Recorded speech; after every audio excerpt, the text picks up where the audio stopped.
Hi everyone, welcome back to the Purple Broom Apothecary. I'm your hostess Natalie, and today I am here to do an unboxing and review of the Lost Tarot of Nostradamus. Now, this deck, I haven't even taken the plastic off of it. It just came in the mail yesterday, and I've been waiting till today to open it up with you. Thank you, dear viewers, for sticking with me. And I have to blame Timothy Roderick for this deck because he did a reading for himself and posted it online, and I was enamored with the artwork. The story behind this particular set is that after Nostradamus passed, someone came upon some drawings, and it looked as though he was building his own tarot deck. And he either didn't complete it or it was just never published out publicly before, and so they took it upon themselves to do just exactly that. Now, this is by John Matthews and Will Kingen, and it's put out by Total Publishing. It comes in this nice, really sturdy box. It's a good size box, and on top is the book that has all of the explanations. It's got one of the cards on the back. Now, of course, the Hierophant, that would be the one they put on the back. And it looks as though he took a really unique look, interpretation to the cards, and that some of them, according to this book, apparently, some of them were related to some of his prophecies.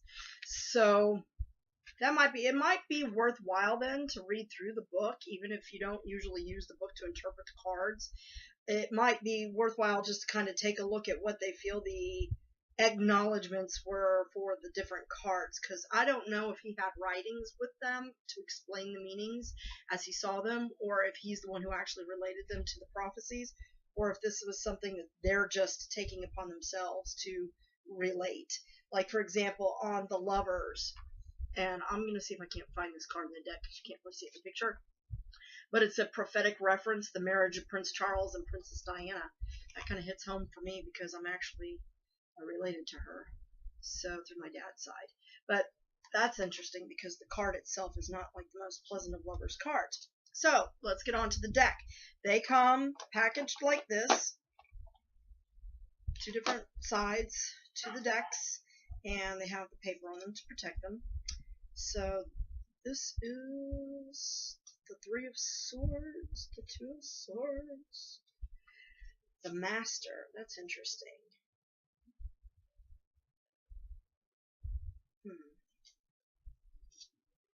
So rather than like King, Queen, and Page, Knight, and all of those, apparently this deck does it as Master,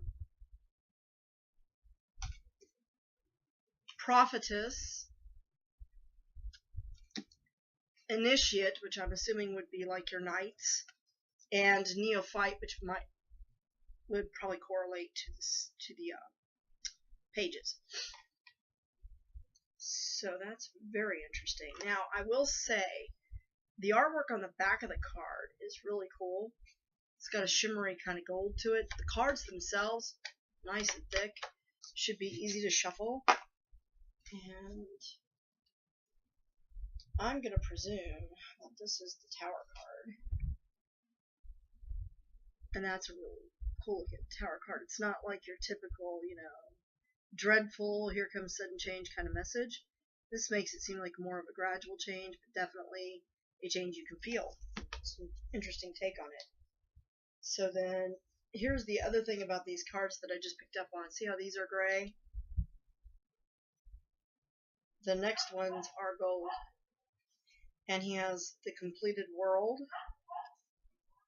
Judgment, the Sun, so all your typical major arcana cards with a few extra ones kind of thrown in. The Death card's an interesting one. There it looks like he's relating more to a masculine thing. Typically, like in the Latin cultures, you see death portrayed as la muerte, feminine, so that's interesting. Now, the Hanged Man is interesting because he doesn't look like he's hanging in any way.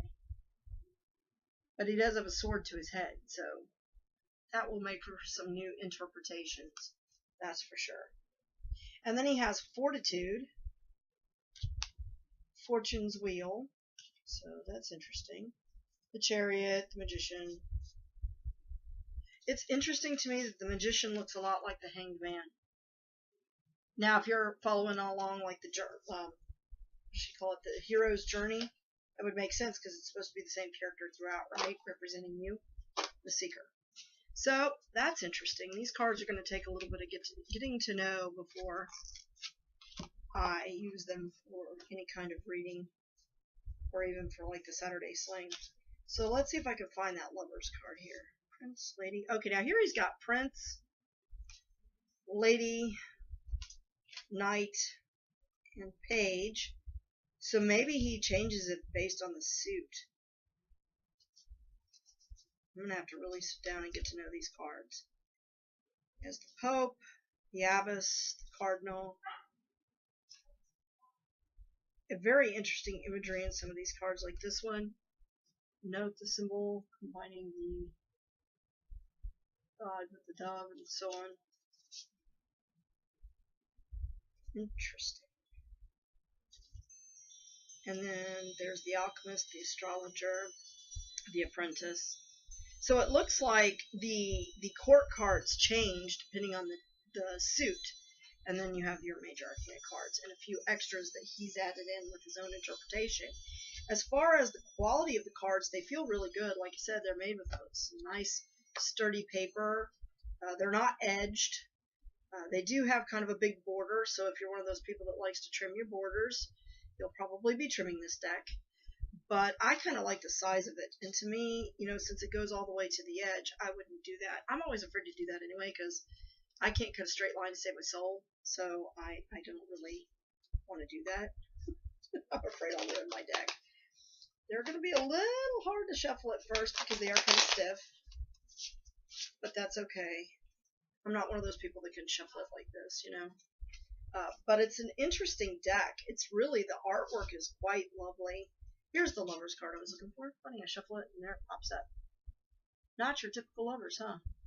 It's not like the blindfold's over his face and he's trying something. No, he's looking right at her. And that's pointed right at her throat. So, interesting card. That's always represented a choice in relationships to me. And to me, this looks like a not so pleasant relationship for her. She probably ought to consider getting out. And here's the interesting thing. See down here, there's a bull. See down here, there's the scales. To me, it's almost as if he's saying that men represent will and women represent balance. I don't know if that's true. I'm just saying that's kind of my interpretation of the card. And that everything is a wheel. You know, relationships spin just like the Wheel of Fortune. They go from bad to good and good to bad. So that's interesting. Interesting interpretations. I can see that this is going to be a really unique deck to get to know. And I'm really excited about learning it, but I think I probably will be. I'm going out of town this weekend.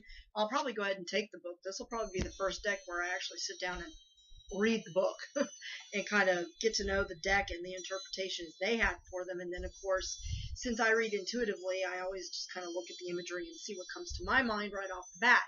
But overall, I would say that this deck is really worth the money. It runs about the same cost as any other deck. I think I paid $20, $23 for it, maybe $27. I got it on Amazon. I just click. You know, I'm bad about that. I have an Amazon store card. Click in the cart. I'm really super bad about that. But the box is super sturdy. I like the little plastic thing on the inside. Usually I take my decks out and put them in a bag, but the last time I did that, I accidentally left the deck somewhere when I was carrying it with me. So now I just have a deck that I carry with me, which happens to be the top deck from Crowley, because it's small enough that I can carry it. It's about this big, so I carry it with me. I'm trying to get the Nicoletta Sicoli deck, that's the mini deck, that I can carry with me all the time because I really like that deck. The Tot deck, I like it, but I have not really used it for a reading, and I might use that for the Saturday Sling. And similar to the Nostradamus deck, he added in cards that weren't in the typical tarot arcanas, such as Science is one that stands out in my mind. He has Science as one of the cards in the deck.